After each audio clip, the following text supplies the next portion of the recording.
አርብ መጋቢት 12 ቀን 2017 ዓ.ም ሰላም ጤና ይስጥልን የተከበራችሁ ተመልካቾቻችን እንደምን ውላችኋል። ከናሁ ቴሌቪዥን የሀገር ውስጥና የባህር ማዶ ዜናዎቻችን ወደ እናንተ የሚደርሱበት ጊዜው አሁን ነው። ከዜናዎቹ ጋር ኤልዳና ታደሰ አብሬያችሁ ቆይታ አደርጋለሁ። አብራችሁን ሁኑ። ቀዳሚ ወዳደረግነው የሀገር ውስጥ መረጃችን እናልፋለን። በሰሜኑ ጦርነት የጦር ወንጀል ፈጽመዋል በሚል በኢትዮጵያና በኤርትራ ባለስልጣናት ላይ አቤቱታ መቅረቡ ተሰምቷል። 12 የኢትዮጵያና የኤርትራ ከፍተኛ ባለስልጣናትና ወታደራዊ አዛዦች በሰሜኑ ጦርነት ወቅት በትግራይ የጦር ወንጀል ፈጽመዋል በሚል በጀርመን ክስ እንዲመሰረትባቸው መጠየቁ ተሰምቷል። ክሱ እንዲመሰረት የጠየቁት የቀድሞ የትግራይ ክልል ጊዜያዊ አስተዳደር ኃላፊና የትግራይ ተወላጆች የሆኑ ግለሰቦች መሆናቸውን የሀገር ውስጥ መገናኛ ብዙሃን ዘግበዋል። አንድ የቀድሞ የትግራይ ጊዜያዊ አስተዳደር ኃላፊና የቀድሞ አንድ የረድኤት ሰራተኛን ጨምሮ 8 የትግራይ ተወላጆች፣ 12 የኢትዮጵያና ኤርትራ ከፍተኛ ባለስልጣናት፣ ወታደራዊ አዛዦች በሰሜኑ ጦርነት ወቅት በትግራይ ላይ የጦር ወንጀልና ሰብአዊነት ላይ የሚፈጸሙ ወንጀሎችን ፈጽመዋል በማለት ለጀርመን አቃቢ ሕግ አቤቱታቸውን አቅርበዋል። የወንጀሉ ሰለባዎች ወንጀሎቹ ሲፈጸሙ እማኝ የነበሩ አቤቱታ አቅራቢዎችን የጀርመን ፌዴራል አቃቢ ሕግ በወንጀሉ ላይ የምርመራ መዝገብ እንዲከፍትና በሀገሪቱ ፍርድ ቤት ክስ እንዲመሰረትም ጠይቀዋል። ግለሰቦቹ አቤቱታቸውን ያቀረቡት ሌጋል አክሽን ወርልድ ዋይድ በተሰኘ የህግ ተቋምና ሌሎች ድርጅቶችና የህግ ባለሙያዎች ደጋፊ በመሆናቸው ዋዜማ የበይነ መረብ የዜና አውታር አስነብቧል። የጀርመን አቃቢ ሕግ በውጭ ሀገር በተፈጸመ ዓለም አቀፍ አስከፊ ወንጀል ዙሪያ ምርመራ የማድረግ ስልጣን እንዳለውም የሚታወቅ ነው። ይሁን እንጂ ክሱ እንዲመሰረት የጠየቁ የቀድሞ የትግራይ ክልል ጊዜያዊ አስተዳደር ኃላፊ ተብለው የተጠቀሱ ግለሰቦች ማንነትና 12ቱ የኢትዮጵያና የኤርትራ ባለስልጣናት እንዲሁም የጦር ኃላፊዎች ማንነታቸው በዘገባው አልተካተተም። የግብር ተመን በአስተያየት እንገምትላቸዋለን በማለት ከ1.7 ሚሊዮን ብር በላይ ጉቦ የተቀበሉ ግለሰቦች በቁጥጥር ስር መዋላቸው ተገለጸ። የግብር ተመን በአስተያየት እንገምትላቸዋለን በማለት ከ1.7 ሚሊዮን ብር በላይ የተቀበሉ 2 የመርካቶ ቁጥር 1 የመካከለኛ ግብር ከፋይ ቅርንጫፍ ጽህፈት ቤት ሰራተኞችና ገንዘቡን ከንግዱ ማህበረሰብ ሲያስተባብሩ የነበሩ 5 ነጋዴዎች በቁጥጥር ስር መዋሉን የአዲስ ክፍለ ከተማ ፖሊስ መምሪያ አስታውቋል። የመጋቢት 2 ቀን 2017 ዓ.ም በአዲስ ክፍለ ከተማ ወረዳ 1 ልዩ ስሙ ሲዳሞ ተራ እየተባለ በሚጠራው አካባቢ ከሚገኙ ነጋዴዎች 2 የመርካቶ ቁጥር 1 የመካከለኛ ግብር ከፋይ ቅርንጫፍ ጽህፈት ቤት ሰራተኞች ነጋዴዎችን ለመንግስት የምትከፍሉትን የግብር ዋጋ ተመን እናስተካክልላችኋለን፣ እንሰራላችኋለን በማለት መግባባታቸውን የፖሊስ መረጃ ያስረዳል። ይህንን ለማስፈጸም እናንተ በ5 ሰዎች አስተባባሪነት ከእያንዳንዱ ነጋዴ ብር አሰባስባችሁ የድርሻችሁን ትሰጣላችሁ በማለት ከ89 ነጋዴዎች ከ1.7 ሚሊዮን ብር በላይ መሰብሰቡን ፖሊስ ገልጿል። ከህብረተሰቡ የጥቆማ መረጃ የደረሰው የአዲስ ከተማ ክፍለ ከተማ ፖሊስ መምሪያ 2 የመርካቶ ቁጥር 1 መካከለኛ ግብር ከፋይ ቅርንጫፍ ጽህፈት ቤት ሰራተኞችና 5 ነጋዴዎች መጋቢት 9 ቀን 2017 ዓ.ም ከነ ኤግዚቢታቸው በቁጥጥር ስር በመዋል ምርመራ እያጣራ እንደሚገኝም ገልጿል። ህጋዊነት የጎደለው አካሄድን በመከታተል የመንግስት አሰራር ወጪን የንግድ ማህበረሰብ በማሳለጥ ባልተፈለገ አግባብ የግል ጥቅማቸውን የሚያስቀድሙ የተሰጣቸውን ኃላፊነት እንደ መልካም አጋጣሚ በመጠቀም ሀገርና ህዝብ ለሚጎዱ ጉዳዮችን ለማሳካት የሚጥሩ ህብረተሰቦች እንዳሉ ሁሉ ይህንንም ህብረተሰቡ ሊረዳ ይገባልም ብሏል። ህብረተሰቡም የጀመረውን ወንጀል የማጋለጥ አበረታች ውጤት ተጠናክሮ በመቀጠል ህጋዊ አሰራርን ሊከተል እንደሚገባ የአዲስ አበባ ከተማ ፖሊስ ጥሪውን አቅርቧል። በትግራይ ክልል የቀበሌ መታወቂያ ሳይዙ መንቀሳቀስ መከልከሉን የክልሉ የሰላምና ጸጥታ ቢሮ አስታወቀ። በትግራይ ክልል የሰላምና የጸጥታ ቢሮ ከቀበሌ ኗሪነት ማረጋገጫ መታወቂያ ውጭ በሌላ መታወቂያ መንቀሳቀስ እንደሚከለክልም አስታውቋል። ሆኖም ጉዳዩን አስመልክቶ ያወጣው መረጃ አነጋጋሪነቱን አሁንም እንደቀጠለ ነው። መግለጫውን በማስመልከት ፋይዳ፣ ፓስፖርትና የባንክ ደብተር እንዲሁም የተለያዩ የመንግስትና የግል መስሪያ ቤቶች መታወቂያዎች ዋጋ የማይሰጥ ልክ ያልሆነ መግለጫ ነው በማለት የክልሉ ኗሪዎች አስተያየታቸውንም ሰጥተዋል። የቢሮው መግለጫ ከኗሪዎች ገንዘብ ለመሰብሰብ ያለመ ነው፣ በክልሉ ወጣቶች ያለውን የሚታየውን ሰፊ የለውጥ ተነሳሽነትና ፍላጎት ለማዳከምና ለማጥፋት ያለመ ነው የሚል ጠንካራ አስተያየቶችም እየቀረቡበት ይገኛሉ።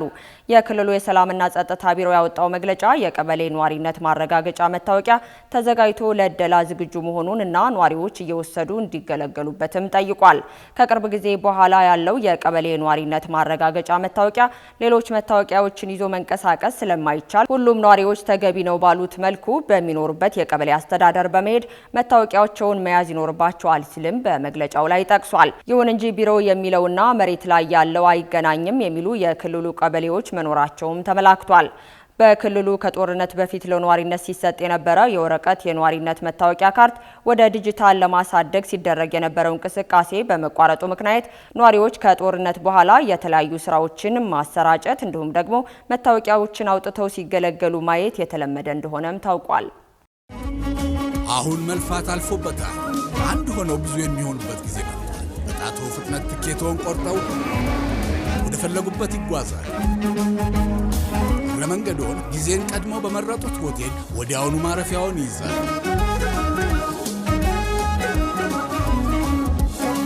ምን ይሄ ብቻ!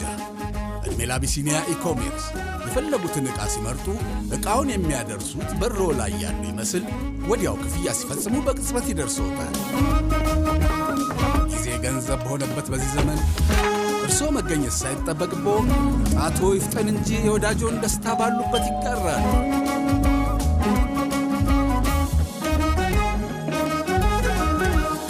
አቢሲኒያ የሁሉም ምርጫ።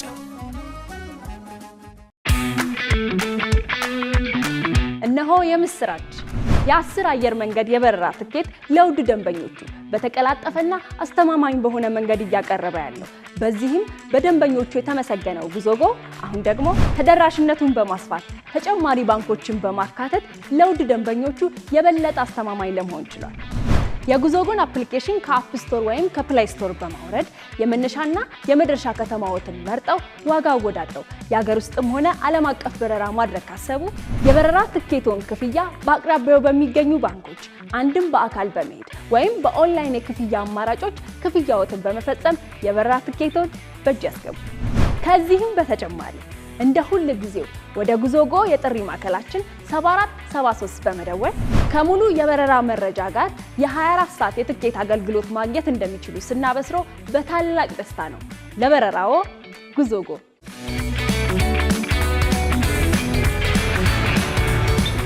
ቀጥለናል። ከውጭ ወዳገኘናቸው መረጃዎች እናልፋለን። የሱዳን ጦር ፕሬዝዳንታዊ ቤተ መንግስትን ከፈጥኖ ደራሽ ኃይሉ ለማስለቀቅ እየተቃረበ መሆኑ ተገለጸ። የሱዳን ጦር በዋና ከተማዋ ካርቱም የሚገኘውን የፕሬዝዳንቱ ቤተ መንግስት ከፈጥኖ ደራሽ ኃይሉ ለመቆጣጠር ተቃርቧል ሲል የሀገር ውስጥ መገናኛ ብዙሃን ዘግበዋል። እንደ አውሮፓውያኑ አቆጣጠር መጋቢት 2023 ጦርነት ከተቀሰቀሰበት ወቅት የፈጥኖ ደራሽ ኃይሉ ቤተ መንግስቱንና አብዛኛው ዋና ከተማዋን በፍጥነት መቆጣጠሩም ይታወሳል። የመንግስት ኃይሎችና የአርኤስኤፍ ተዋጊዎች በስልጣን ሽኩቻ ግጭት ውስጥ በመግባታቸውን ተከትሎ ሱዳን ከአንድ ዓመት በላይ በእርስ በርስ ጦርነት ውስጥ ትገኛለች። የተባበሩት መንግስታት ድርጅት በሱዳን ያለው ሁኔታ እጅግ የከፋ ሰብአዊ ቀውስን አስከትሏልም ሲል መረጃዎች እያወጣ ይገኛል። በጦርነት ምክንያት ከ150 ሺህ ሰዎች መገደላቸው የተሰማ ሲሆን 1/5 የሚሆኑ የሀገሪቱ ህዝብ ማለትም ደግሞ 10 ሚሊዮን ያህሉ ህዝብ ቤቱን ንብረቱን ጥሎ መፈናቀሉንም ገልጸዋል። ሁለቱ ወገኖች ለቀሩት የሀገሪቱ ክፍሎች ትግላቸውን እንደሚቀጥሉ ቃል የገቡ ሲሆን በሰላማዊ ድርድር ላይ የተደረገ ጥረትንም አመላካች እንዳልሆነና ውጤታማ እንዳልሆነም ዘግበዋል። በመጨረሻም ዘለንስኪ ሩሲያ ከሰላም ድርድር በፊት አላስፈላጊ ጥያቄዎችን እንድታቆም አስጠነቀቁ። ዘለንስኪ ከዩክሬንና ከአሜሪካ ባለስልጣን በሳውዲ አረቢያ የሰላም ድርድር ላይ በሚቀጥለው ሰኞ እንደሚገናኙም ተነግረዋል። በተለይም ደግሞ የዩክሬን መሪ የሩሲያውያን ፕሬዝዳንት ቮሎዲሚር ፑቲን ጦርነቱን የሚያራዝሙበት አስፈላጊ ጥያቄዎችን ማቆም አለባቸውም ብለዋል። የሞስኮ ፍላጎት ለዩክሬን ወታደራዊ እርዳታ ሙሉ በሙሉ ማቆምን ያካትታል። ዘለንስኪ ከፕሬዝዳንት ዶናልድ ትራምፕ ጋር ባደረጉት ውይይት የዩክሬን የኒውክሌር ኃይልን ማመንጨትን ጣቢያነት እንዲሁም ደግሞ ባለቤትነትን ለአሜሪካ መስጠት በውይይታቸው ወቅት በዋይት ሀውስ የቀረበ ቅሬታ ውድቅ አድርገው እንደነበረም የሚታወስ ነው። ዩናይትድ ስቴትስ ከ3 ዓመት በላይ በዘለቀው ጦርነት በሁለቱ ሀገራት መካከል የተኩስ አቁም ስምምነት ማድረግ ሙከራ እያደረገች ቢሆንም እስካሁን የተገኘ አዎንታዊ ምላሽ እንደሌለም ተገልጿል። ይሁን እንጂ አሁን ላይ ዘለንስኪና ፑቲን ከአሜሪካ ጋር የሚያደርጉት ውይይት በመርህ ደረጃ የተኩስ አቁም ስምምነት ለማድረግ መስማማታቸውም ይታወቃል። የሩሲያው መሪ በኃይል መሰረተ ልማቶች ላይ የሚደርሱ የአየር ጥቃቶችን ለማስቆም በቅርቡ ከስምምነት ደርሰው እንደነበር የሚታወስ ሲሆን ነገር ግን ሁለቱ ወገኖች የሚያደርሱት ጥቃት ተባብሶ መቀጠሉም ተዘግቧል። ዘለንስኪ እንደተናገሩት የዩክሬን ልኡካን በሰኞው ድርድር ከሩሲያ ጥቃት ለመከላከል የሚፈልጓቸውን የመሰረተ ልማት አውታሮች ዝርዝር ለአሜሪካ ሰጥተዋልም ተብሏል።